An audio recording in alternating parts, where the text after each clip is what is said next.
Good morning. Today's Summer of Psalms is Psalms 93 and 94, and we're going to be looking at verse 7 of chapter 94 today. It says, "They say the Lord doesn't see it.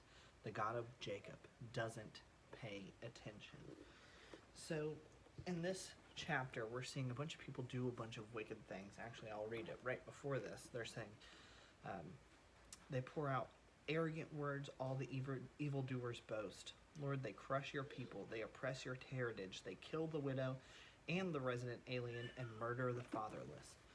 So we see a bunch of people doing a bunch of wicked deeds, and the reasoning behind why they're doing it is that they're saying the Lord doesn't see it. He's not paying attention. Your God is blind, deaf, or indifferent. So the thing to draw here is that while they're saying your God is these things, gods throughout history, like look at the Greek gods, they had statues and they had little idols that they would put up, and those gods are blind and deaf because they're just made of wood or rock. Those gods literally aren't paying attention. They're just a piece of wood.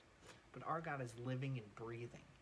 So, first of all, he's much more powerful than these other gods. But second of all, or gods, and second of all, he is paying attention.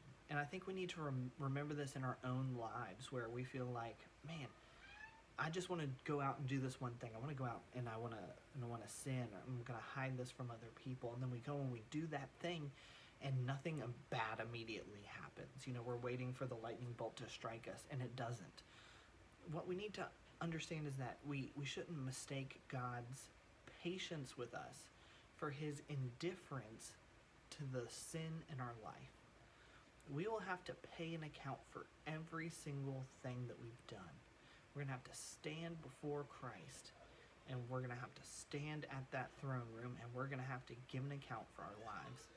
Now, if you're a Christian, Jesus is going to take that punishment, and you won't take that punishment in hell. You are covered by the blood of Jesus. But Paul says, should we continue in sin so grace can abound? No, certainly not.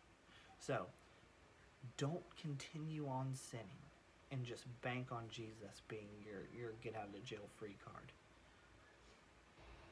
So, with that being said, don't mistake God's patience for indifference when it comes to the sin in your life.